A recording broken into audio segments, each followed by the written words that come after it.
하나님 아버지, 거룩하신 하나님 아버지께서 예수 그리스도 우리 주님을 사람의 존재로 입게 하시고, 하나님이신 주님께서, 예수님께서 십자가에서 모든 죄악들을 다 감당하시고 다 이기시고 부활하시게 하셔서 우리의 소망과 생명과 모든 새로운 창조의 시작이 되게 해주심을 저희가 두렵고 떨린 마음으로 감사드립니다.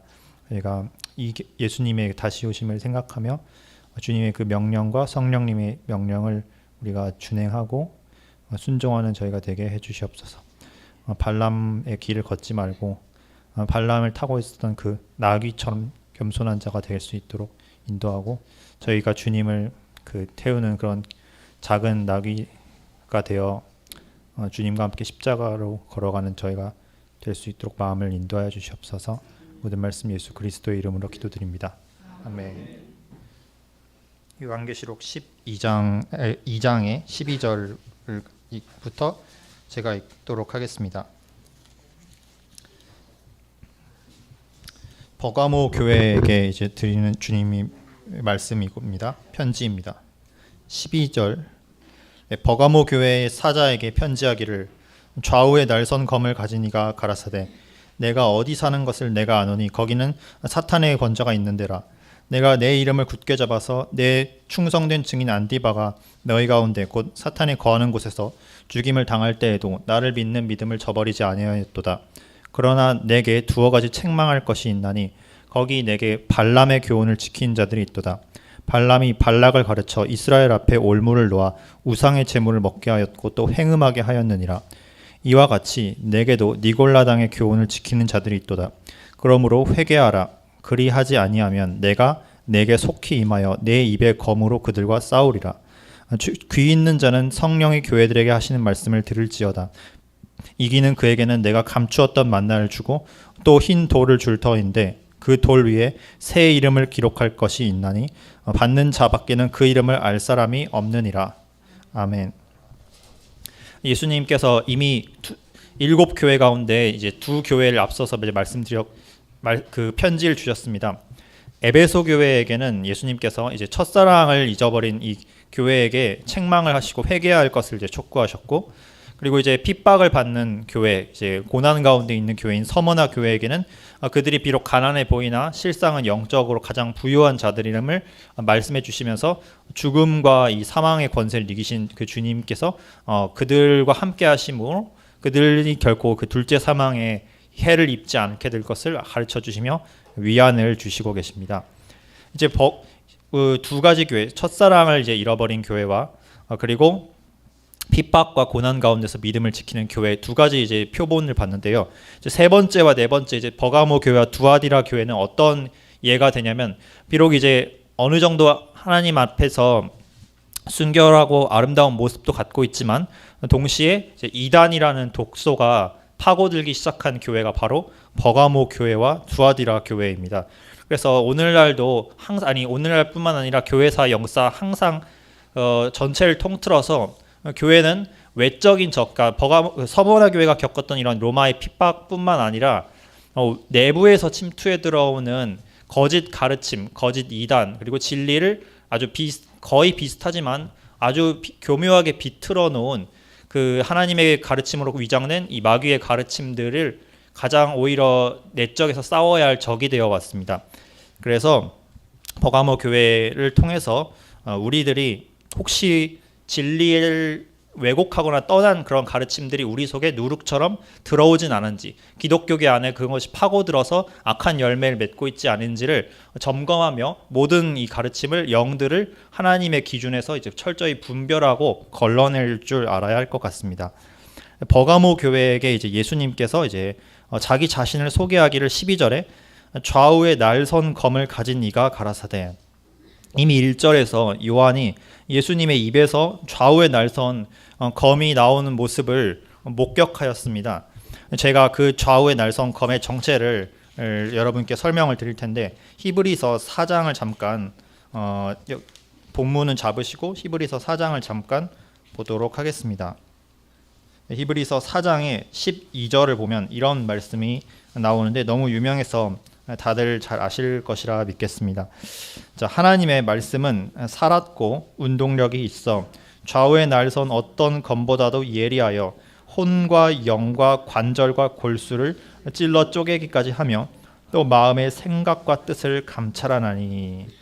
이 하나님의 말씀, 이 성경 말씀, 그리고 태초부터 계셨던 그 말씀, 성육신하신 말씀이신 예수님께서는 살고 운동력이 있고 우리의 어떤 그 검보다, 검으로 여기서 비유가 되고 있는데 좌우의 날선 검이기 때문에 진리와 거짓을 완전히 이제 분간하여서 둘로 이제 그 중간지대가 있을 수 없이 확실하게 나누시는 그런 검으로 이제 비유가 됩니다. 그래서 하나님의 말씀은 이와 같이 히브리서에서도 그렇고 항상 어떤 강력한 검으로 이제 비유가 되고 있고요.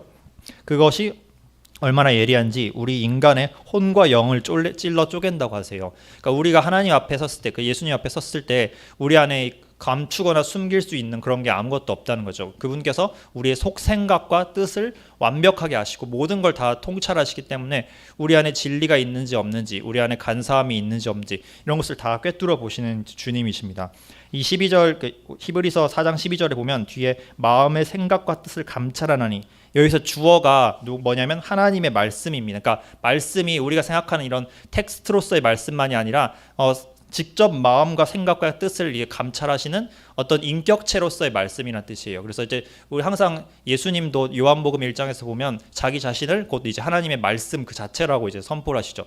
여기서 말씀은 우리에게 주시는 말씀인 동시에 이제 인격체이신 하나님 그분 자체이신 주님을 이제 의미한다고 볼 수 있습니다. 그래서 주님께서는 자신이 바로 이 말씀의 권세를 가진 분이다라고 이 버가모 교회에게 소개를 해주시는데, 근데 이게 심상치 않은 게 검으로 자기의 그 말씀의 권세를 비유하시는 게 뒤에서 이제 나오겠지만 버가모 교회에게 이제 이단과 거짓을 향해서 전쟁을 선포하시는, 검으로 전쟁을 선포하시는 주님으로 자기 자신을 이제 소개하십니다.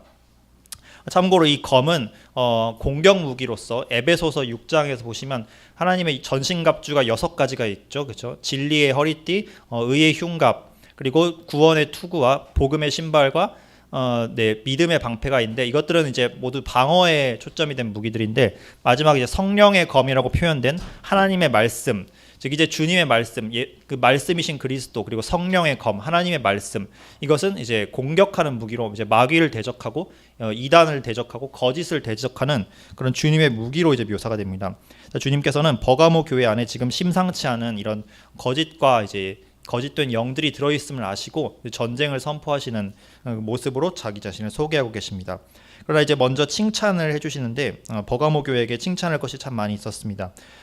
첫째, 이제 버가모라는 지역은 13절에 보면 거기는 사탄의 위가 있는 데라. 여기서 위는 이제 권좌 또는 이제 영어로는 throne이라고 이제 왕이 앉는 왕좌를 의미하는데, 사탄의 권좌가 그 버가모라는 지역에 있었던 지역이라고 이제 주님이 말씀하고 계세요. 여기에 대해서는 여러 가지 사실 해석이 좀 다양하게 엇갈리기도 합니다. 아니 이게 사탄의 권좌가 이 버가모라는 지역에 있다는 게 대체 뭘 뜻하느냐? 어떤 분들은 문자 그대로 그 마귀 루시퍼가 진짜로 그 버가모 지역에서 또아리를 틀고 있다라고 해석하시는 분들도 있고, 어떤 분들은 이 지역에 그 고대 지역에는 의술의 신을 숭배하는 그런 사상도 있었고, 또 황제 숭배를 매우 강렬하게 강요하는 그런 어떤 제도가 거기 장착되어 있었고, 또는 이제 큰 제우스 신전이 있어갖고 거기서 사람들이 우상 숭배를 하도록 예배를 받았다. 이런 그 우상 숭배적인 의미에서 이것이 이제 사탄의 권좌가 있다는 대한 그 영적인 이제 비유일 것이다라고 이제 생각을 하시기도 하세요.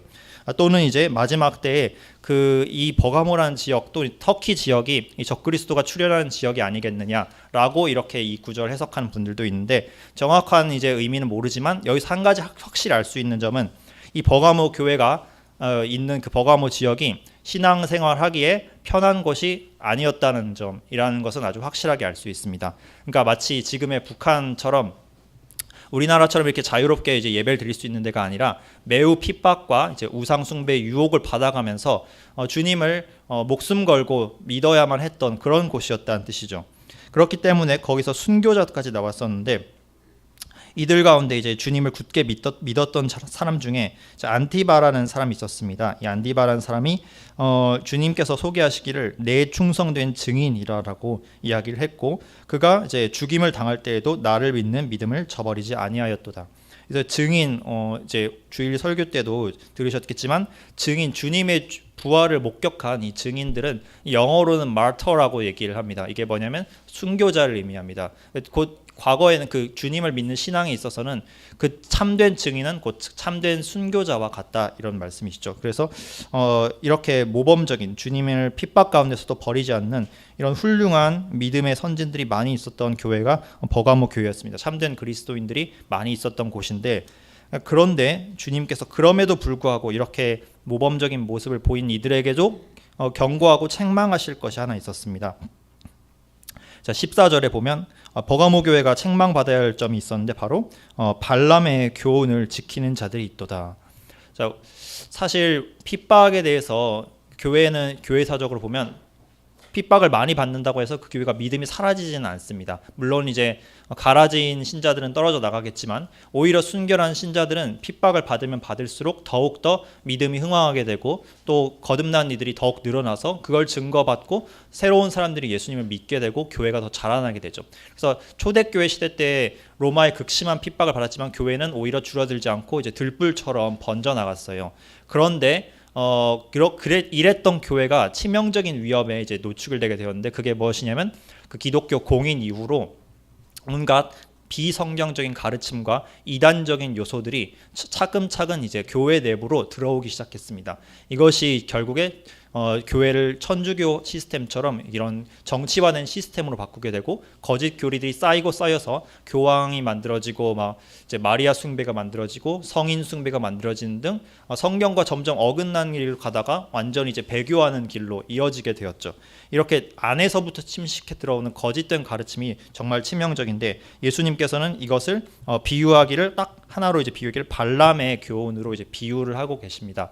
이 발람이라는 사람에 대해서 제가 간략하게 민수기 말씀을 인용해서 말씀을 드리도록 할게요. 여러분 찾으실 필요까지는 없고 이 발람이라는 사람은 어떤 사람이었냐? 이스라엘이 출애굽하고 그리고 이제 40년 광야 생활을 거의 마칠 때쯤이 되었는데 그때 이제 모압 지대를 지나가게 되었습니다. 근데 모압의 왕이 발락이라는 사람이었는데 이 발락은 이스라엘이 하나님의 은혜로 막 홍해를 건너고 40년 동안 광야에서 죽지 않고 이제 먹을 것과 입을 것을 계속 공급받았다. 이런 놀라운 소식들 그리고 아모리 왕 시온과 이제 바산 왕 옥을 죽였다는 이런 일들을 듣고 이제 공포심에 빠졌습니다. 그래서 하나님을 경외하는 대신에 오히려 이스라엘을 어떻게 하면 이 골칫거리들을 저주하고 몰락시킬 수 있을까? 이런 악한 마음을 품었는데 이런 마음 가운데 그가 이제 택한 길이 뭐냐면 주술사 발람이라는 자를 데려와 가지고 이스라엘을 이제 저주하게 하려고 했습니다. 발람은 당대에 이제 강한 어떤 영적 영험함을 지닌 아마도 이제 마귀의 영과 이제 접하는 그런 신접한 사람이었을 텐데 그가 저주하는 자는 실제로 저주를 받았고 축복하는 자는 실제로 축복을 받았을 정도로 어떤 영적인 이런 사악한 권능을 휘두를 수 있는 그런 자였습니다. 그런데 발락이 그런 발람 불러서 돈을 많이 주고 존귀하게 할 테니 이스라엘 저주해달라 할 때 하나님께서 직접 나타나셔서 그 발람에게 경고를 하시기를 그들은 복을 이미 받은 사람이기 때문에 너희가 아무리 저주를 해도 소용이 없다. 하나님은 신실하신 분이기 때문에 이스라엘 양에 약속하고 축복하시기로 약속하셨으면 그 어떤 그 발람이나 그 발람 같은 마귀의 권세들이 방해를 하고 사수를 부려도 그 축복을 취소할 수가 없습니다. 그래서 그걸 경고하고 발람에게 너 가지 말라고 경고를 했는데 이 탐욕스러운 발람은 하나님의 경고를 받았음에도 불구하고 재차 발락이 유혹을 하니까 돈에 눈이 멀어서 이스라엘을 저주하려 이제 가게 됩니다. 그 저주하러 갔을 때 그 유명한 나귀 사건이 나죠. 나귀가 이제 발람을 태우고 갔었는데 하나님의 천사가 그를 가로막고 발람은 그것도 알지 못한 채 나귀를 때리다가 결국에 나귀가 입을 열어서 아예 말을 하는 그런 사건까지 벌어졌었죠. 그래서 그때 발람이 하나님의 천사 앞에 굴복하고 하나님께서 전하는 말씀을 그대로 전하겠습니다 하고 발락 앞에 가서 저주를 하지 않고 오히려 저주 대신에 이스라엘 향한 축복과 하나님의 성령의 대언만을 하는 그런 사건이 벌어지게 됩니다. 자, 여기서 우리가 한 가지 알아두어야 할 사실이 있는데 이 발람이란 사람 개인의 한 인물을 통해서 우리가 알아야 될 게 있습니다. 발람은 비록 악한 사람이긴 했지만 일시적이나마 하나님의 대언자로서 역할을 했어요. 쉽게 말해서 거짓 대언을 한 게 아니라 정말로 하나님께서 주신 말씀을 얘기했다는 거죠. 그래서 예수님도 그때 많은 사람들이 이제 심판 날에 얘기하기를 주여 주여 우리가 주의 이름으로 정말로 선지자 노릇도 하고 마귀도 쫓고 그리고 뭐 위대한 일들을 하지 않았나이까. 그들이 다 거짓으로 그런 걸 한 게 아니라 정말로 그런 역사를 체험해 본 사람들이 있을 수 있어요. 그런데 성령님께서 이렇게 잠시 빌려서 권능을 휘두른 것이 성령님에 의해서 직접 거듭났다와 동의어는 아닙니다. 발람이 가장 그 대표적인 예인데, 이 발람은 실제로 하나님의 그 권능과 성령님의 그 대언을 체험을 하긴 했지만 정작 자기 자신은 그 진리의 그 삶을 들이지 않은, 그 정작 자신은 이제 거듭나지 않은 그런 멸망의 자식이었었죠. 그래서 이 발람을 통해서 이단들이 바로 이런 모습이 아닌가 하는 생각을 해보게 됩니다. 이 발람의 예언들을 쭉 읽어보시면 알겠지만 신학적으로 굉장히 정확한 얘기를 많이 해요. 첫째, 뭐 하나님의 신실함에 대해서 얘기를 하죠. 하나님께서 제가 그 발람의 예언을 조금 이제 인용해서 말씀을 드리면 민수기에 보면 하나님은 인생이 아니시니 거짓말하지 않으시고 인자가 아니시니 후회가 없으시도다. 어찌 그 말씀한 바를 실행하지 않으며 하신 말씀을 시행치 않으리라. 주님 하나님께서 신실하고 변함이 없고 거짓됨이 없는 거룩한 성품이심을 알고 있었고 그걸 그대로 전파를 이제 선언을 하기까지 했었죠. 그리고 발람은 이스라엘과 그 성도들이 하나님에 의해서 거룩하게 구분을 받은 사람이라는 사실도 알고 있었습니다. 그래서 이 백성은 만민 중에 하나로 여김을 받지 않고 거룩하게 이제 홀로 거하는 민족일 것이라는 걸 알고 있었어요. 마치 우리로 얘기하면 이제 그리스도인들이 정말로 하나님에 의해서 예수님에 의해서 거룩하게 구분되어서 예수님의 향기를 드러내는 자들이란 사실을 알고 있었다라는 것을 이제 얘기할 수 있겠죠. 또한 이 발람은 그리스도에 대해서 기독론에 대해서도 어느 정도 올바른 신학 체계를 갖고 있었습니다. 얘기하기를 그 발락의 마지막 예언 때 한 별이 이스라엘에서 난다고 얘기했고 야곱에서 나고 한 홀이 이스라엘에게서 나와서 큰 심판을 이제 행한다고 얘기를 했는데 이 한 별이 바로 장차 이스라엘을 통해 오실 예수님을 상징합니다. 예수님을 의미합니다. 그래서 발람은 기독교에서 가장 중요한 교리인 기독론, 그리스도에 대해서도 어느 정도 알고 있었고 올바르게 알고 있었고 그걸 선포하기까지 했죠. 심지어 종말론에 대해서도 발람은 하나님의 대언을 예언하기까지 합니다. 그 뒤에서 보면 원수, 에돔, 모압, 아말렉, 가인 족속, 아수르 이런 자들이 큰 심판을 받게 될 것이다. 이것은 이제 주님의 재림 때 열국이 아마겟돈 전쟁에서 심판을 받게 될 것을 이제 의미하는데 발람은 이제 이 부분도 이제 정확하게 알고 있었죠. 이렇게 신학적으로 많은 부분, 대부분을 알고 정확하게 가르치고 있지만 그러나 진리에다가 거짓을 일부분 섞어 넣은 것, 그게 이제 바로 이단인데 발람은 어떤 식으로 이걸 이용했느냐? 발람 스스로 예언하기를 하나님께서는 이스라엘의 그 죄를 용서하신다는 그것을 말씀을 했었어요. 그래서 얘기하기를 여호와는 야곱의 허물을 보지 아니하며 이스라엘의 패역을 보지 아니하시는도다. 즉 주님께서 용서가 많으시고 죄를 사하시는 주님이라는 그런 진리를 알고 있었지만 발람은 이걸 교묘하게 이용해서 나중에 어떤 일을 하느냐면 이렇게 발락에게서 어떤 저주를 해달라는 그 요구를 하나님 때문에 듣지 못하니까 이 탐욕이 아직 남아있었던 발람은 어떤 일을 했냐면 몰래 모압과 미디안의 장로들을 서로 작당을 해가지고 이스라엘을 이렇게 저주하는 방법으로는 해결이 안 되니까 이스라엘 스스로 죄를 짓고 유혹에 빠져서 음행을 벌이게 만들자, 이런 작당을 꾸미게 됩니다. 그래서 이 발람의 계획과 사주를 들은 미디안의 장로들이 여인들을 데려다가 그 이스라엘 사람들을 바알 제사에서 그 참여하게 만들고 거기서 음행을 벌이게 만듭니다. 이 음행 사건 때문에 실제로 엄청난 수의 그 이스라엘 사람들이 역병으로 하나님의 심판을 받게 되었습니다. 그래서 이 발람의 교리가 참으로 이제 치명적인 게 오늘날에도 이제 버가모 교회에게 주님께서 이런 발람의 교리에 대해서 이제 경고를 하고 계십니다. 발람의 교리 14절에 요한계시록 다시 본문에 보면 14절에 발람이 발락을 가르쳐 이스라엘 앞에 올무를 놓아 우상의 제물을 먹게 하였고 행음하게 하였느니라. 그런데 신약 시대에도 이와 동일한 버전이 하나 있었는데 바로 15절에 보면 이와 같이 내게도 니골라 당의 교훈을 지키는 자들이 있도다. 자, 니골라 당에 대해서 아주 간략하게 설명을 드리면 쉽게 말해서 영지주의의 시초라고 생각하시면 됩니다. 영지주의란 하나님 육신과 이제 육신은 전부 다 이제 더러운 것이고 영적인 것만 이제 귀한 것이 이렇게 플라톤의 이분법으로 육신과 영을 이제 나눔으로써 하나님의 전적인 주권을 오직 이제 영적인 차원 혹은 이제 정신적인 차원으로만 국한시켰고 그래서 나온 결론이 뭐냐면 영지주의에서는 우리가 깨달음을 통해서 어떤 신비한 지식을 깨달음을 통해서 구원을 얻을 수 있고 그걸 얻었으면 우리 육신으로 행하는 어떤 행위든 어차피 몸은 썩어질 것이므로 아무 상관이 없다. 그러므로 오늘날 버전으로 얘기하면 이제 하나님을 깨달아서 구원받았으면 우리가 아무렇게나 막 살고 뭐 어떤 걸 하더라도 상관없다. 이런 식의 이제 이단 가르침이라고 생각하면 됩니다. 마치 이제 우리가 하나님께 그 회개 보고해야 할 도덕적 책임이 있는데 이 사실을 부인하고 회개를 부인하고 오직 이제 지식으로 어떤 신비한 깨달음으로 어떤 신비한 영적 가르침으로 얻고 우리가 주님 앞에 해야 할 그 행실에 대해서는 무시하는 도덕 폐기론적인 이단이라고 볼 수 있습니다.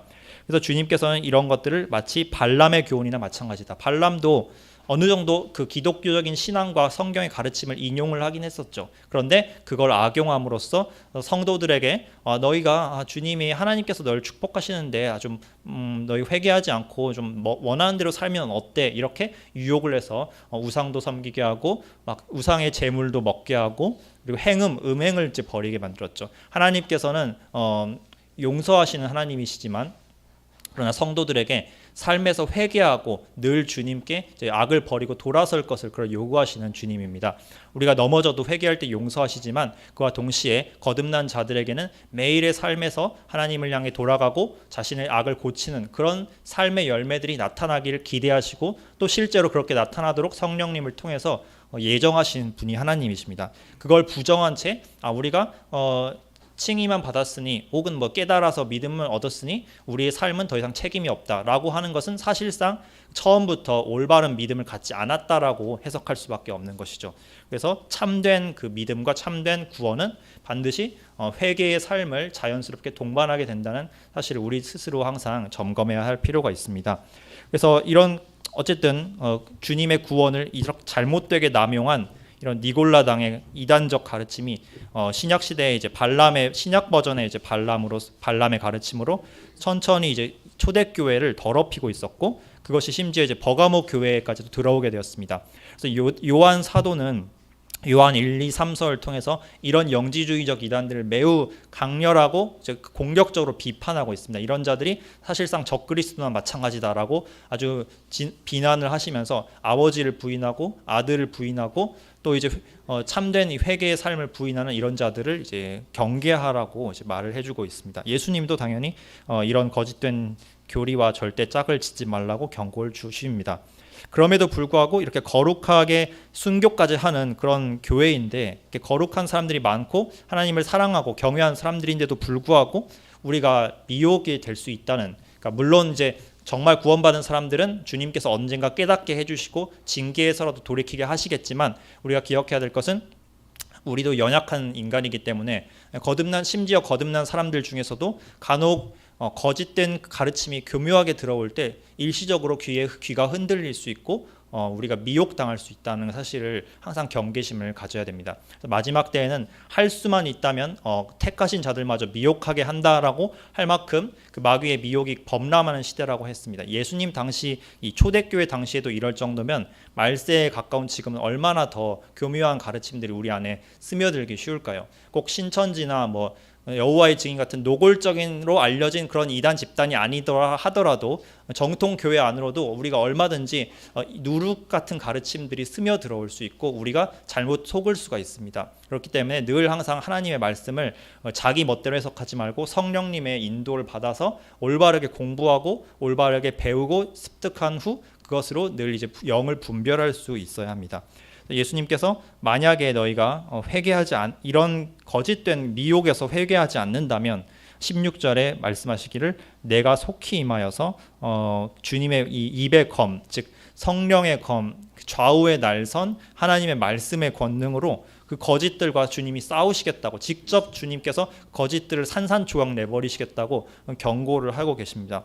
이것이 한편으로는 우리에게 위안이 되는 것이 주님께서 항상 이 교회가 미혹에 버려지도록 내버려 두시지 않는다는 뜻이기도 하죠. 그리고 또 한편으로는 두려운 말씀이 될 수 있는 것이 주님께서는 이 암세포들을 어떻게든 이제 철저하게 잘라내고 적출해 버리기 위해서 때로는 매서운 수술도 감행하시겠다고 우리에게 경고를 주시고 계십니다.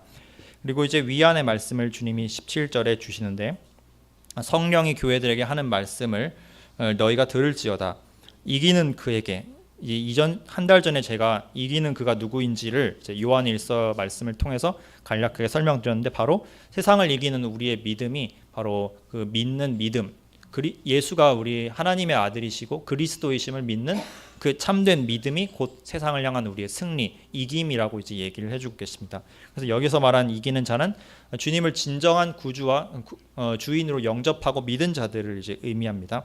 그런 이기는 그에게는 주님이 두 가지 약속을 주시는데 첫 번째는 감추었던 만나를 주고 두 번째는 흰 돌을 주시겠다고 이제 약속을 하는데요. 제가 이것에 대해서 간략하게 좀 풀어서 말씀을 드리도록 하겠습니다. 먼저 감추었던 만나에 대해서 얘기하기 전에 만나에 대해서 만나 이야기들 자들 잘 아시겠죠? 그 구약 시대 이스라엘 백성들이 출애굽한 뒤 그 먹을 게 없어서 이제 하나님께 이렇게 졸라댔을 때 주님께서 뭘 주셨냐면 하늘에서 만나를 내려 주셨습니다. 그 만나는 하루에 이제 한 번씩 이제 챙겨서 먹을 수 있었고 다음 날이 되면 이제 썩는 이제 일용할 양식이었는데 이 만나 가운데 일부를 모세한테 시켜서 어떻게 했냐면 항아리에 담아서 그 항아리에 담은 만나를 어디에 두라고 했었냐면 언약궤, 그 하나님의 그 언약궤와 그 십계명 돌판이 있는 그곳에다가 넣어두라고 얘기를 했습니다. 그래서 그 하나님의 임재를 상징한 그 언약궤 안에는 그게 십계명의 돌판이 있었고 또 이제 만나가 만나 담은 항아리가 있었고 세 번째가 이제 아론의 쌍난 지팡이 세 가지가 들어 있었습니다. 이 세 가지가 다 예수님을 상징하는 것인데 이제 돌판은 하나님의 말씀을 상징하는 것이고 이 만나는 이제 주님이 생명의 떡 대신 주님을 이제 상징하고 있습니다. 그리고 마지막으로 쌍난 지팡이는 부활의 주인이신 예수님을 상징하고 있습니다. 그래서 여기서 주님께서 이 감추인 만나라고 하는 것은 이미 예전에 제가 기억하기를 원로 목사님께서 이거에 대해서 설교를 해주셨고 저희가 이제 잘 말씀을 들었던 것 같은데 이 감추인 만나는 이제 들판 위에 있는 드러나 있는 만나와는 달리 언약궤 안에 담겨져 있는 그 만나입니다. 주님께서는 이 만나를 자신과 만나가 어떤 연관이 있는지를 요한복음 6장에서 이제 자세하게 풀어서 설명을 해주고 계십니다. 제가 잠깐 찾아서 요한복음을 읽도록 하겠습니다. 혹시 같이 읽으시면 요한복음 6장을 같이 보도록 하겠습니다.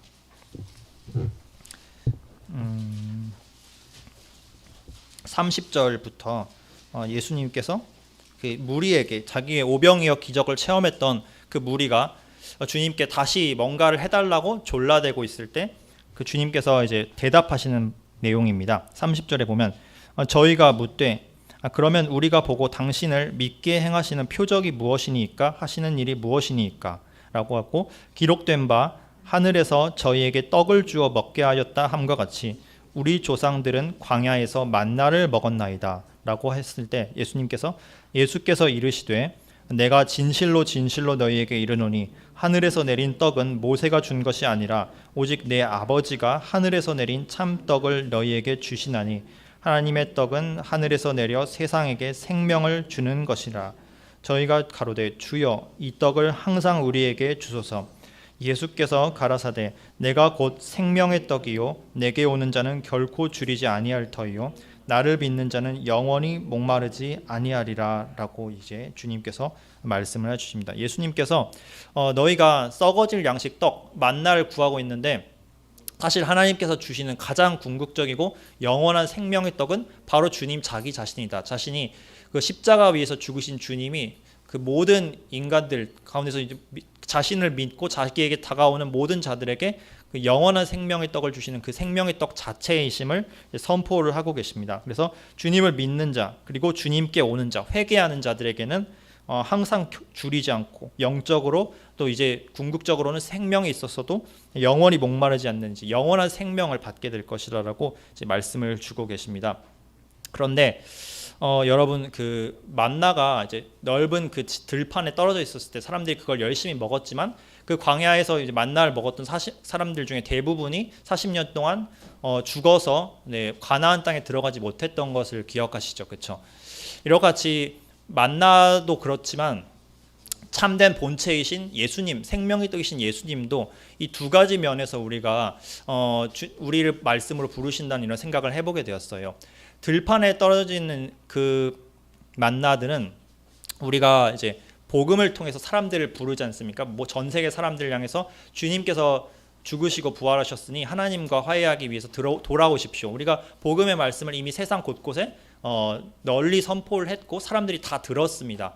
예수님만이 이제 구원의 길이라는 것을 사람들이 다 이렇게 복음을 통해서 보편적으로 들었지만 그 들었음에도 불구하고 대다수의 사람들은 믿지 않음으로 인해서 주님께 돌아오지 않고 구원을 받지 못하고 있죠, 그렇죠? 이것이 이제 좀 신학적인 용어로 얘기하면 보편적인 부르심이라고 얘기를 해요. 그래서 세상 사람들 모두에게 누구든지 주님께 돌아오라, 누구든지 믿으라라고, 누구든지 믿으면 영생을 얻으리라, 이렇게 복음이 모든 사람들에게 다 선포되었고 주어져 있지만, 그러나 그것은 이제 우리가 보편적인 부르심, 일반적인 부르심이라고 하지만 그것에 모두가 반응하는 것은 아닙니다. 그래서 누가 반응을 하느냐?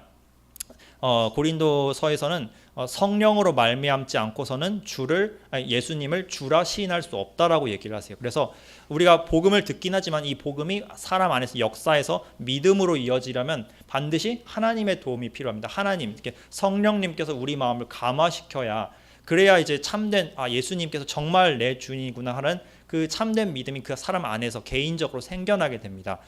물론 이제 그 사람의 결단과 자유의지도 당연히 포함되어 있어야겠지만 1차적으로 성령께서 역사해 주시지 않으면 그 믿음이 이어지지 않는 것이죠. 그래서 이 성령께서 역사하시는 걸 우리는 이제 유효한 부르심, 이제 실제적으로 그 사람을 구원으로 인도하는 부르심이라고 이제 이야기를 합니다. 그래서 저는 이걸 보면서 감추인 만나와 들판에 널려 있는 만나를 봤을 때 사람들에게 복음은 이제 일반적으로 주님의 존재는 이미 모두에게 선포가 되었지만 그것을 정말로 자기 마음 안에 감추고 간직하는 사람들은 주님과 성령님의 부르심을 받은 자들이구나. 그래서 감추인 만나와 같은 그 믿음이 있고 보편적으로 흩어져 있는 모두에게 선포되는 그 복음이 있구나. 그래서 이것을 이제 좀 묵상을 해보게 되었습니다. 그러니까 주님께서는 정말로 믿는 자들에게는, 주님을 찾는 자들에게는, 주님을 이제 주인으로 영접하는 자들에게는 그 감추인 만나, 영생에 이르는 하나님의 임재 안에 있는 생명의 떡, 곧 주님 자기 자신을 그 안에 이제 임재하게 해주시다. 믿는 모든 자에게 성령님을 통해서 예수님께서 직접 들어가서 그 안에 내주하시겠다라고 이제 말씀을 주고 계세요. 그리고 이 약속이 또한 미래형이기도 하죠. 그렇죠? 앞으로 줄 것이다. 주님께서는 1차적으로 그 구원받는 순간에 자기 자신을 주시고 또 그 구원받은 사람이 평생 동안 살아가면서 주님과 동행하는 과정에서 자기 자신의 생명을 계속 공급을 해주십니다. 그리고 궁극적으로는 미래적인 형태로, 그러니까 주님께서 마지막 재림하실 때 그 모든 성도들 부활하실 때 그때 또 동시에 자기 자신의 생명력을 육신의 부활의 형태로서 나누어 주십니다. 그래서 하나님의 이 나라, 주님의 임하심은 현재적인 측면도 있고 과거적인 측면도 있고 미래적인 측면이 있기 때문에 어떤 이들은 하나님의 나라는 이미 임하였고 동시에 아직 임하지 않은 것이다 라고 말씀을 하고 있습니다. 그래서 우리가 이제 여기 결론을 좀 이야기는 길어졌지만 결론적으로는 이 감추있던 만나란 바로 이제 하나님 안에 있는 그 예수님의 그 본체, 즉 주님 자기 자신을 그 사람 안에 값없이 이제 주시겠다라는 의미라고 해석할 수 있을 것 같습니다. 비슷하게 이제 또 흰 돌을 주시겠다고 하는데 이 흰 돌 위에는 또 새 이름을 기록한 것이 있다고 합니다. 그래서 제가 그 흰 돌에 대해서도 간략하게 다른 성경 구절을 통해서 좀 이해를 해보았습니다. 스가랴 3장을 혹시 한번 같이 찾아보도록 하겠습니다. 스가랴 3장의 맨 마지막 구절인데요. 3장 9절을 한번 보도록 하겠습니다. 그 전에 제가 8절부터 읽겠습니다. 자, 대제사장 여호수아야, 너와 내 앞에 앉은 내 동료들은 내 말을 들을 것이니라. 이들은 예표의 사람이라. 내가 내 종 순을 나게 하리라. 만군의 여호와가 말하노라. 내가 너 여호수아 앞에 세운 돌을 보라. 한 돌에 7 눈이 있느니라. 내가 새길 것을 새기며 이 땅의 죄악을 하루에 제하리라. 라고 이제 여러분께서 한번 이제 원로 목사님들한테 설명 이제 설명을 한번 그 설교를 들으셨던 말씀인데 간략하게 이 문맥을 말씀드리면 그 스가랴 선지자가 환상을 봤습니다. 어떤 환상이냐면 여호와 하나님께서 보좌에 앉아 계시고 그리고 그 당대의 대제사장이었던 여호수아 그 출애굽하고 난 다음에 그 여호수아랑 다른 인물입니다. 동명이인인데 대제사장 여호수아가 그 하나님 앞에 더러운 옷을 입고 서 있는 앉아 있는 그런 모습을 보게 되었습니다. 그리고 그 옆에 마귀 사탄이 그 대제사장 여호수아를 정죄하면서 이 자는 이제 하나님의 은혜를 받을 가치가 없는 자입니다. 이렇게 정죄하는 모습을 보는데 오히려 하나님께서는 사탄을 책망하시면서 여호수아에게 그 더러운 옷을 갈아입혀 주시고 정결한 옷과 이제 왕관을 씌워 주시는 그런 환상을 스가랴에게 보여주고 계십니다. 이게 주님께서 죄로 인해서 하나님께 갈 수 없었던 우리를 정결한 옷으로 주님의 의로 갈아입혀 주시고 우리가 가지지 못했던 그 하나님의 의를 대신 전가해 주시는 그런 복음의 모습을 이제 형상화한 환상이라고 할 수 있는데요. 여기서 이제 주님께서 예언을 하시기를 내가 내 종 순을 나게 하리라. 여기서 순은 새싹을 의미하는데요. 이 새싹은 항상 이 이사야서에서도 그렇듯이 장차 오실 메시아를 상징하는 그런 표현입니다. 그래서 메시아 이 환상을 보여주면서 스가랴에게 두 가지를 이제 예언을 해주고 계시는데 첫째는 하나님께서 하나님의 종이신 메시아를 나게 장차 그 이스라엘 땅에 태어나게 하시고 그분께서 9절에 보면 이 땅의 죄악을 하루에 제하리라. 그 십자가에서 대속의 사역을 이루심으로 말미암아 그 온 인류의 죄를 제하는 그 일을 이루실 것을 이제 예언을 해주고 계십니다. 그리고 또 한 가지가 만군의 여호와가 말하노라. 9절에 보면 너 여호수 앞에 세운 돌을 보라. 근데 이 돌에 7 눈이 있다라고 이제 얘기를 하고 또 내가 새길 것을 거기에 새긴다고 이제 말씀을 해주고 계십니다. 제가 생각하기에는 이 요한계시록 그 버가모 교회에게 약속해준 이 새 흰 돌이 이 스가랴서에서 말한 이 돌과 연관된다라고 생각이 됩니다. 먼저 이 돌은 7 눈을 갖고 있다고 하는데 참고로 이제 요한계시록 5장에 보면 어떤 분이 나타나냐면 어린 양께서 나타나십니다.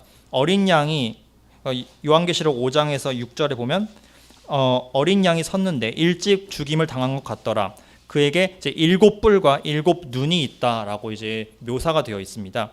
근데 이 7 눈이 무엇이냐고 얘기를 보면 온 땅에 보내심을 입은 하나님의 7 영이더라. 즉 이제 성령님이라고 이제 얘기를 하고 계십니다. 그래서 이 어린 양 예수님께서 7 눈, 즉 성령으로 이제 충만하신 형태로 이제 비유적으로 묘사가 되고 있는데 스가랴서의 3장에 나온 돌도 7 눈을 갖고 있다고 얘기를 하죠. 그래서 저는 생각하기를 이에 비유하기를 예수 그리스도께서 자기 자신을 이제 돌로 비유하시고 그리고 성도들에게 마치 떡을 주듯이 그 자기 자신을 돌로 비유된 자기 자신을 성도들에게 이제 나눠 공급해 주시겠다는 것을 또 다른 형태의 이제 비유로 말씀하신 것이다라고 생각을 하게 되었습니다. 이제 보시면 요한계시록 2장에서는 이 흰 돌에 새 이름이 기록된 것이 있다라고 얘기를 했죠. 그리고 이제 스가랴서 3장에서 보면 이 돌에도 내가 새길 것을 거기에 새기겠다라고 얘기를 하고 있습니다. 둘을 연결해서 보면 이 7 눈을 갖고 있는 이 돌에 주님께서 무엇을 새기냐면 성도들의 새 이름을 새겨 주시겠다라고 이제 얘기를 하고 있는 거죠. 이 새 이름이란 것은 성경에서는 항상 정체성과 관련이 있습니다. 아브라함이라는 이름을 갖고 있었던 사람이 하나님께서 아브라함이라는 이름을 주심으로써 그 사람을 열국의 아비 그리고 복의 근원으로서 새로운 정체성을 이제 만들어 주셨죠. 그렇죠? 그래서 이름을 새롭게 준다는 것은 그 사람에게 새로운 존재, 새로운 가치, 새로운 정체성을 심어 주시겠다는 의미입니다. 그래서 예수님께서는 돌 대신 반석 되시는 자기 자신을 성도들에게 내주하고 자기 자신을 내어주심으로 말미암아 그 성도들 안에 주님께서 내주하실 뿐만 아니라 그 성도 각자에게 소명을 주시고 그리스도인으로서 이전 삶과는 다른 새 삶을 새로운 새 사람으로서의 삶을 이 이름이란 형태로 이제 공급을 해주신다는 것이죠. 그래서 우리들 모두가 사실 이제 구원을 받았으면 그 누구나 아브라함처럼 야곱처럼 새 이름을 하나님께 받은 자라고 생각하시면 됩니다. 곧 새 이름이란 우리가 더 이상 과거에는 나 자신을 주인공으로 삼아서 나 자신을 위해서 살았지만 이제는 예수 그리스도와 하나님의 영광이라는 새로운 정체성을 위해서 살아가는 그런 그리스도인으로 새롭게 부름을 받았다는 뜻입니다. 그래서 주님께서는 이기는 자에게 만나 떡으로서 비유된 자기 자신과 돌로서 비유된 이제 자기 자신을 주시겠다라고 이야기를 하고 계십니다. 베드로 사도도 이제 주님과 우리의 관계를 돌로서 이제 비유해서 설명을 했었습니다.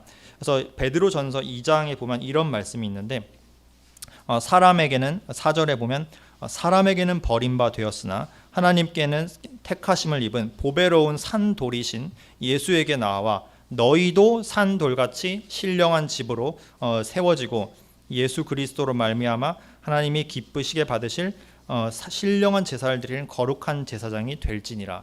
우리가 주님을 닮아가고 주님으로 말미암아 이제 새로운 삶을 시작하게 됐으면 우리도 이제 돌이신 예수님처럼 우리도 이제 거룩한 산 돌로 날마다 이제 빚어져 가야 된다라는 것을 이제 계시록 말씀과 이제 베드로서 말씀을 통해서 우리가 알 수 있습니다.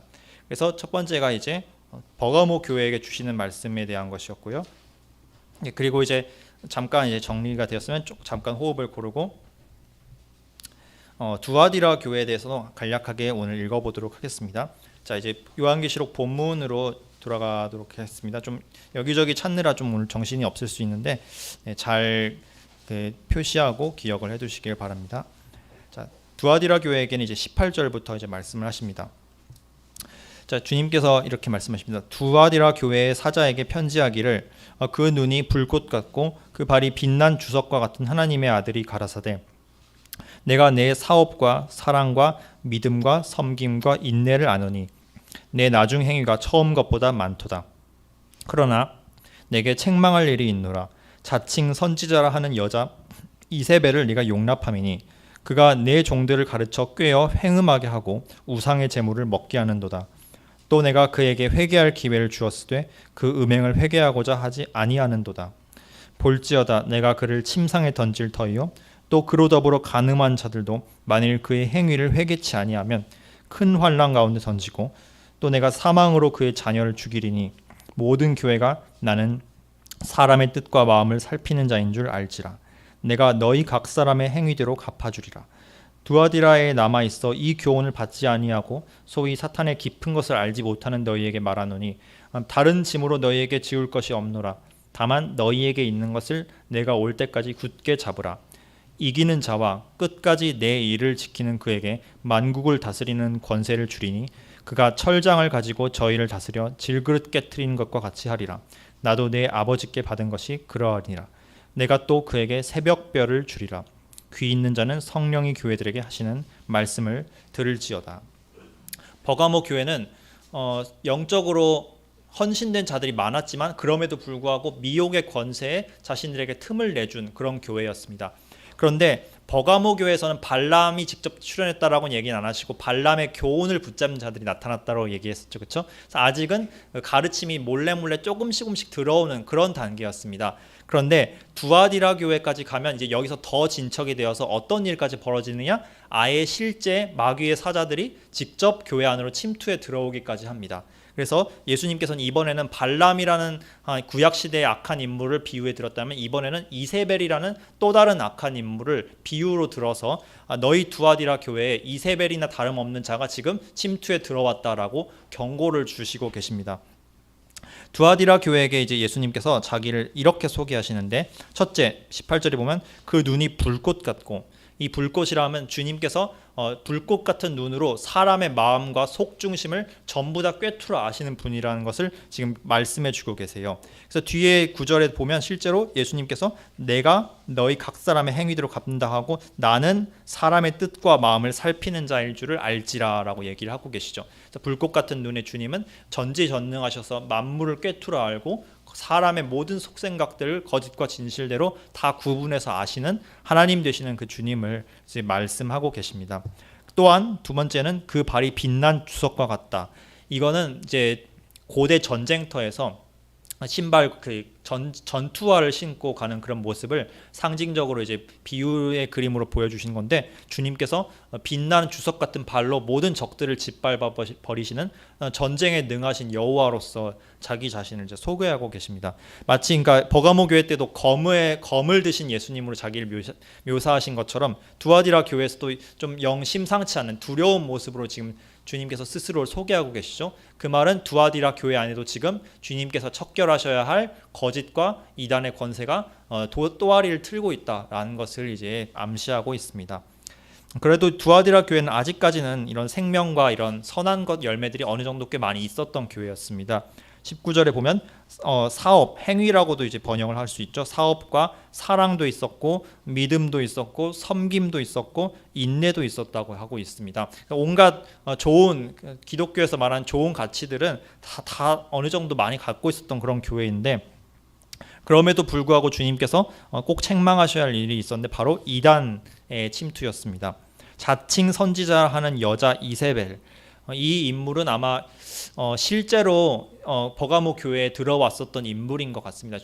그 이름이 뭔지는 모르겠지만 주님은 이 사람을 사실상 이세벨이나 다름없는 여자다라고 이렇게 신랄하게 이제 비난을 하고 계시는데, 이 이단이 어떤 일을 했냐면 발람 때와 마찬가지로 주님의 종들을, 그가 내 종들을 가르쳐 꿰어서 행음하게 하고 우상의 제물을 먹게 하는도다. 아마도 이런 그 이전에 발람의 교훈과 비슷하게 영지주의적인 이런 축에 해당되는 그런 이단이었던 것 같습니다. 다만 버가모 교회 때보다 훨씬 더 공격적이고 적극적인 것이 아예 이번에는 이세벨이라 하는 여자가 직접 들어와 가지고 교회 사람들을 미혹하고 흔들어 놓고 그들을 이제 자기 편으로 이제 끌어들여서 온갖 행음과 영적인 행음과 육적인 행음을 벌이도록 이제 교회를 어지러 놓고 있었죠. 그렇죠? 주님께서는 그래도 자비의 주님이시기 때문에 21절에 보면 그럼에도 불구하고 이런 악한 이세벨에게도 회개할 기회를 이제 주었다고 하십니다. 그런데 그 기회를 걷어찼고 이제 회개하지 않았었죠. 그래서 주님께서는 더 이상 이 이세벨로 비유된 이 거짓 선지자에게 도저히 참을 이제 회개의 기회가 남지 않았기 때문에 22절에 보면 내가 그녀를 침상에 던질 터이요. 쉽게 말해서 죽이신다는 의미입니다. 그래서 침상에 던진다고 하시고, 또 두 번째, 이세벨과 더불어서 간음한 자들, 그 그녀의 이제 영적인 거짓된 가르침에 같이 놀아나서 미혹된 사람들을 향해서 또 경고를 주시는데, 너희가 만약에 회개하지 않으면 주님께서 큰 환난 가운데 던진다고 이야기를 하고 계십니다. 여기서 주님께서 성도들을 대하는 태도와 그리고 완전히 미혹된 가라지들을 대하는 태도가 조금씩 다르다는 걸 알 수 있는데요. 23절에 보면 내가 사망으로 그녀의 자녀를 죽이겠다라고 이제 말씀을 하고 계세요. 그래서 그녀와 더불어 간음한 자들 중에는 실제 성도들이 아마 있었을 수도 있습니다. 아마 그들이 일시적으로 이 거짓된 가르침에 속아 넘어가가지고 그 가르침과 타협하고 거짓과 짝을 짓고 그런 일을 했을 텐데, 주님께서는 그들을 내버려 두지 않으시고 너희가 회개하고 돌아오라. 정말 하나님의 자녀라면 주님께서 징계하시고 환난을 통해서 그 거짓을 버리게 하십니다. 그래서 우리 가운데 우리가 이제 만약에 거짓된 가르침, 예를 들어서 뭐 이제 거짓과 타협을 하게 한다든지 혹은 교리적으로 뒤틀린다든지 아니면 이제 교회의 이 순결한 가르침 내에 이데올로기가 섞여 들어간다든지 이런 일들이 있으면 주님께서 그걸 다 걸러내게 하시기 위해서 우리에게 환난도 주시고 어려움도 주시고 징책을 하십니다. 사랑하는 자녀를 채찍질 하시는 게 바로 이제 부모님의 마음이기 때문입니다. 그런데 정말로 이제 돌아오지 않을 그럴 사람들도 사실 있습니다. 끝까지 회개하지 않는 사람들도 있는데, 이런 자들은 23절에서 이세벨의 자녀라고 아예 비유가 됐습니다. 이런 자들은 거듭난 자들이 아니라 애초부터 끝까지 이제 가라지로서만 존재하는 그런 자들이고, 그 거짓된 가르침에 열심히 동참하여서 스스로를 이제 이단에 내어준 자들입니다. 그런 자들은 주님께서 결국에 사망으로 죽이시겠다고 엄중하게 이제 경고를 하고 계십니다. 주님께서는 알곡과 가라지들을 이제 분리하시고 미혹된 자기 자녀들을 철저하게 징계하셔서 돌아오게 끝내 돌아오도록 만드시는 주님이시고, 또 동시에 주님을 대적하는 모든 거짓된 가라지들을 다 분리해내서 영원히 이제 심판하시는 주님이시기도 합니다. 그래서 이세벨 얘기를 같이 잠깐 제가 조금 이제 언급을 하도록 하겠습니다. 이세벨이라는 여인은 구약 시대 이제 성경 이야기로 잠시 들려드리면 북이스라엘이 가장 타락했을 시기에 등장했던 한 여인이었습니다. 이 이세벨은 아합 왕의 이제 아내로서 시돈 출신의 이제 공주였는데, 그 시돈에서 자기 민족들이 섬기는 바알 신과 아세라 신을 이제 들여와 가지고 북이스라엘을 완전히 여호와 신앙을 떠나고 바알 신앙에 이제 넘쳐나도록 이제 만든 그 장본인이었습니다. 그래서 하나님께서는 이 이세벨에 대적하기 위해서 한 선지자를 보내시죠. 어떤 선지자인가요? 너무나도 잘 아시는 그 선지자, 엘리야 선지자를 이제 보내시죠. 그래서 하나님께서는 가장 영적으로 타락하고 암울하고 가장 사악한 인물이 판치는 그런 때에 하나님의 가장 강력한 권능을 행사하는 엘리야 선지자를 보내셔서 수많은 기적들을 일으키십니다. 갈멜산에서 400명의 이제 바알 선지자와 아세라 선지자들을 상대로 놀라운 이제 승리를 거두시고 또 3년 반 동안 비를 멈추게 하셔서 사람들에게 하나님만이 이제 참 하나님이고 바알은 이제 거짓신이라는 걸 이제 보여주시죠. 그런데 안타깝게도 그걸 보고도 많은 이스라엘 사람들이 하나님께 회개하고 돌아오지 않았습니다. 그리고 끝내 이제 이세벨의 권세를 따랐고 이세벨은 이제 더욱 기세등등해서 엘리야를 죽이겠다고 군대까지 파견하여서 겁을 주었죠. 그래서 이렇게 도저히 하나님의 역사를 보고도 회개하지 않는 백성을 본 엘리야는 너무 낙담을 해가지고 산으로 이제 피신을 갔었죠. 그곳에서 하나님을 이제 마주했는데 엘리야는 너무 슬픈 나머지 자기 자신을 좀 하나님 그만 생명을 거둬가 주세요. 이렇게 탄식을 할 정도로 자신의 답답한 심정을 토로했습니다. 그때 이제 엘리야에게 하나님께서 주신 말씀이 무엇이냐면 낙담하지 말라고 주님께서 이런 약속을 주세요. 내가 7천 명의 남은 자들을 이스라엘에 두었다. 그들이 바알에게 무릎 꿇지 않고 이세벨에게 무릎 꿇지 않고 나에게 이제 경배하게 될 텐데 그들이 남아 있기 때문에 네가 안심해도 된다. 그리고 그뿐만 아니라 엘리야에게 다음 세대 지도자를 세우도록 이제 명하십니다. 크게 세 지도자를 세우는데 먼저 영적으로 엘리야의 뒤를 이을 선지자인 엘리사를 세우셨고요. 세 번째는 이제 하나님을 경배하는 그런 인물이 아니라 악한 인물들이긴 하지만 하나님의 섭리의 도구가 되어서 악인들을 심판하게 될 인물로서 다마스쿠스의 하사엘과 그리고 이 북이스라엘의 예후 장군을 세우셔서 아합 집안을 심판하시도록 이제 계획을 하십니다.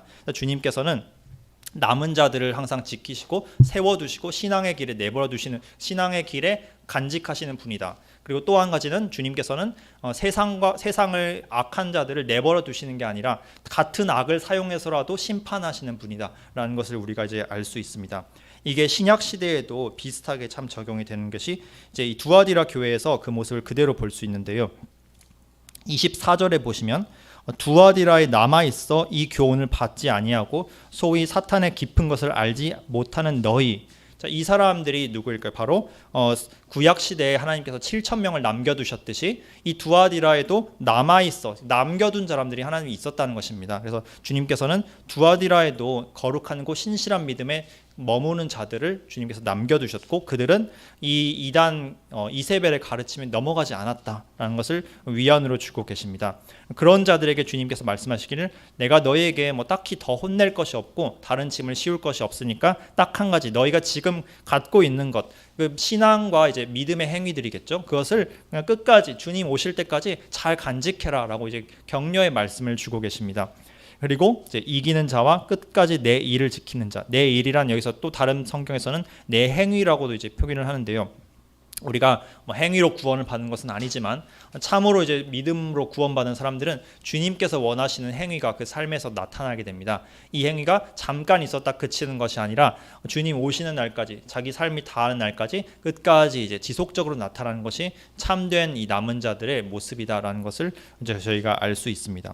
그런데 이와 같이 남은 자들이 있는가 하면 반대로 23절에 보면 주님께서 이미 말씀하셨듯 또 내가 사망으로 그녀 이세벨의 자녀를 죽이겠다라고 얘기를 하고 계세요. 구약 시대 이야기랑 좀 뭔가 비슷한다고 생각되시지 않습니까? 구약 시대에도 보면 그 이세벨의 자녀들 아합의 자손들이 어떻게 되었을까요? 전부 다 그 예후의 손에 의해서 처참하게 학살을 당하게 되었습니다.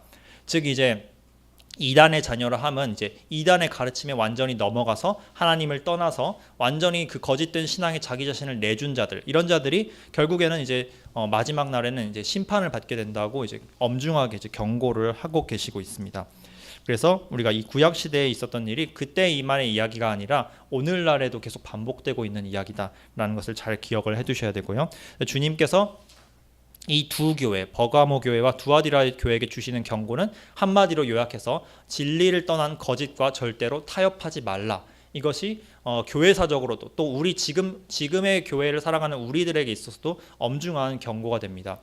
교회사적으로 봤을 때 초대교회가 기독교 공인 이후로 점점점 타락의 길을 걸었던 이유는 거짓을 자꾸 자기들 안에 받아들이고 거절하지 않았기 때문입니다. 그래서 교황의 가르침이라든지 또 성경에 없는 온갖 외경들이라든지 혹은 이제 마리아 숭배라든지 제사들이 주님의 그 성만찬을 갖다가 이제 이 성만찬의 떡은 실제 주님의 몸으로 변한 것이다라는 잘못된 교리, 잘못된 이단 교리 이런 것들이 천주교에 이제 워낙 이제 많이 들어오는데 이게 하루아침에 된 것이 아니라 조금씩 이단들을 받아들이고 거짓되는 것을 받아들이고 거절하지 않고 그것을 포용하다 보니까 결국에는 걷잡을 수 없이 타락해서 중세시대 때는 가면 어떻게 되냐면 아예 뭐 구원을 면죄부로 살 수 있다 이런 완전히 극악된 잘못된 경지에 이르기까지 하였습니다. 그래서 우리가 이것을 늘 돌아봐야 될 게 개신교라 해서 안심해서는 안 됩니다. 우리가 늘 성경 안에서 성경 말씀을 기준대로 해서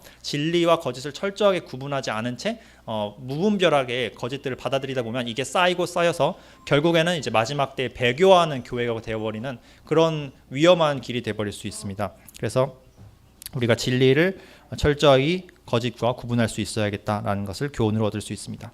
주님께서 두아디라 교회에게 끝으로 한 가지 약속을 주시는데 너희에게 이제 이기는 자에게 어떤 약속을 주시냐면 그에게 이기는 자와 끝까지 내 일을 지키는 그에게 만국을 다스리는 권세를 주리니 그가 철장을 가지고 저희를 다스려 질그릇 깨트린 것과 같이 하리라 라고 말씀을 주시고 있습니다. 이 말씀을 제가 원본이 어디 있는지 제가 잠깐 읽어드리도록 하겠습니다. 바로 시편의 두 번째 편 시편 2편의 말씀을 주님께서 그대로 인용을 하고 계십니다. 시편 2편을 보시면 다 읽지는 않겠습니다. 제가 중간부터 읽겠습니다. 자, 내가 7절에 보면 시편 2편 7절에 보면 내가 영을 전하노라 여호와께서 내게 이르시되 너는 내 아들이라 오늘날 내가 너를 낳았도다. 이 말씀은 참고로 성부 하나님께서 성자 예수님께 이제 말씀을 해주시는 대사를 이제 말하고 있는 것입니다. 자, 내게 구하라 내가 열방을 유업으로 주리니 내 소유가 땅 끝까지 이르리로다. 내가 철장으로 저희를 깨트리며 질그릇같이 부수리라 하시도다. 이렇게 이제 말씀을 해주고 계십니다. 이게 주님께서 장차 이제 영광의 왕으로 재림하셔서 열방의 모든 믿지 않는 자들을 이제 철장으로 이제 심판하시고 천년 왕국 때 온 세상을 이제 통치하실 것을 이제 묘사하고 있는 것인데, 이 천년 왕국 때 주님께서 자기의 성도들에게도 내가 아버지께 이 철장 권세를 받은 것처럼 나도 너희에게 철장 권세를 주시겠다라고 약속을 하고 계십니다. 이 말씀은 실제로 요한계시록 20장을 보면 그대로 이제 이루어지게 되는데요. 요한계시록 20장에는 주님께서 이런 말씀을 주십니다. 또 내가 보좌들을 보니 거기 앉은 자들이 있어 심판하는 권세를 받았더라. 또 내가 보니 예수의 증거와 하나님의 말씀을 인하여 목배임을 받은 자의 영혼들과 또 짐승과 그의 우상에게 경배하지 아니하고 이마와 손에 그의 표를 받지도 아니한 자들이 살아서 그리스도와 더불어 1000년 동안 왕노릇하니 그 나머지 죽은 자들은 그 1000년이 차기까지 살지 못하였더라. 이는 첫째 부활이라. 이 첫째 부활에 참여한 자들은 복이 있고 거룩하도다. 둘째 사망이 그들을 다스리는 권세가 없고 도리어 그들이 하나님과 그리스도의 제사장이 되어 1000년 동안 그리스도로 더불어 왕 노릇하리라. 자, 이 1000년 동안 이제 주님께서 자신의 통치에 이 성도들을 참여시켜 주시겠다고 약속을 하시고 계시고, 그것을 이제 철저한 권세로 이제 묘사를 하고 계십니다. 고린도서에서도 마찬가지로 주님께서 이런 약속을 주시는데, 고린도전서 6장을 보면 이런 말씀을 하시죠. 고린도전서 6장 2절에 성도가 세상을 판단할 것을 너희가 알지 못하느냐? 세상도 너희에게 판단을 받겠거든 지극히 작은 일 판단하기를 감당치 못하겠느냐? 우리가 천사를 판단할 것을 너희가 알지 못하느냐? 그러하거든 하물며 세상 일이라. 주님께서는 바울을 통해서 성도들이 궁극적으로는 나중에 세상뿐만 아니라 천사들까지 심판하는 위치에 오른다고 했습니다. 이게 이제 어느 때 실현되냐면 바로 마지막 주님 재림하신 이후에 천년왕국과 그 이후에 새 하늘과 새 땅에 이르러서 이제 실현되게 될 것이고요. 더 이걸 이제 또 적나라하게 표현해서 고린도전서 3장 후반부에서는 이런 말씀을 또 주십니다. 23장 21절에서는 그런즉 누구든지 사람을 자랑하지 말라. 만물이 다 너희 것임이라. 바울이나 아볼로나 게바나 세계나 생명이나 사망이나 지금 것이나 장래 것이나 다 너희의 것이요 너희는 그리스도의 것이요 그리스도는 하나님의 것이니라. 그래서 요약을 이제 드리면 결국에 이제 주님께서는 마지막 때에 자신의 신실한 성도들과 같이 통치하시기를 원하십니다. 우리를 그냥 구원만 해주신 것으로 그치는 것이 아니라 그분께서 하는 그 거룩한 통치에 함께 참여하여서 세상을 이제 아름답게 다스리는 일에 그분 우리를 동참시켜 주시기를 원하는 주님입니다.